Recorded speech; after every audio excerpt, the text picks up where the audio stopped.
Welcome back to another edition of Off the Shelf, where each and every week we are reviewing a bunch of comics right here on YouTube.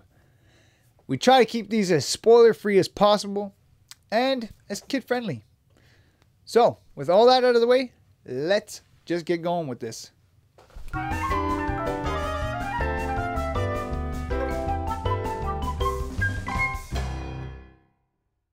So this review is for Green Lantern number 19. Now, wow. Let's just start off this one with wow. I really like where this one's heading. Like, I'm so stoked. I'm very, very sad right now that Geoff Johns is pretty much done at the end of this run here. I know he's trying to pack a lot of stuff into this book, and it's, to me, it seems a little bit on the rush side, because I think he's trying to get in as much as he possibly can before he runs out of time. But hey, the story that we're getting right now is so much fun. I can't say enough. I'm just loving this book. We get Simon Baz and Senistro right off the hop. And that's it. Simon Baz kind of goes off to the side, and we get more of a Sinestro-centered book. We get a little bit of Hal in the Dead Zone there. And again, the Dead Zone, fantastic. I love the way the art is in there. It really makes it, feel like a whole, different world down there.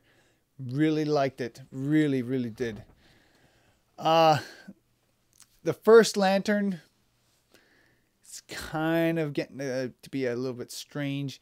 He was a lot better, I thought, at the beginning of the series than he is kind of right now. I think they're kind of starting to rush his art a little bit. I mean, he was a little bit kind of crazy to draw out every time. But for the most part, still pretty sweet.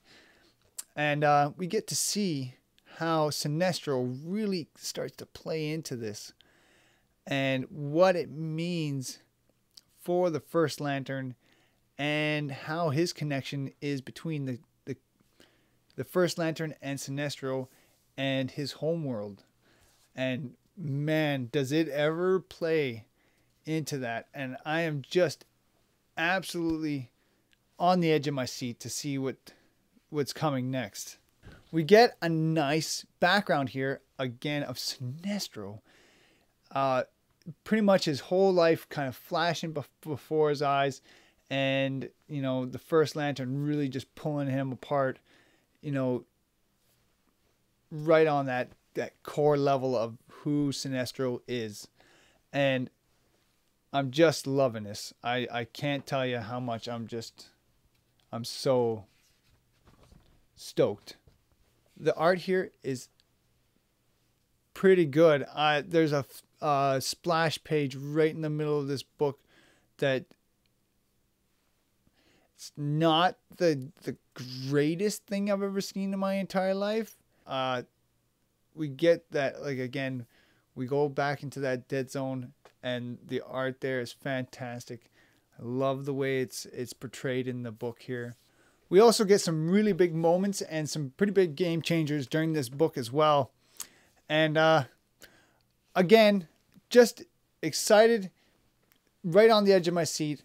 I love this book. For me, it's going to be the pick of the week. I only had 3 books this week that I'm reading, so it wasn't that hard to figure this one out. I'm loving the run so far.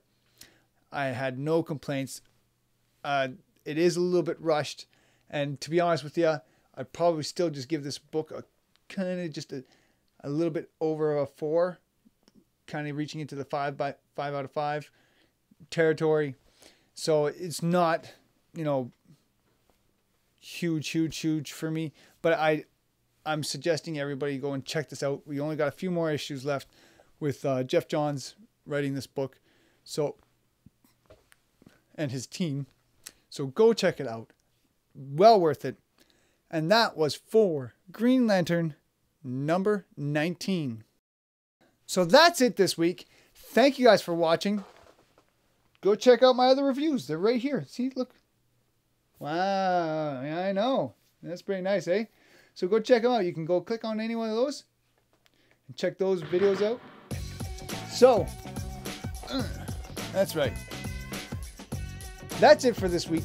Thank you guys so much for watching, and I'll see you guys on the next one.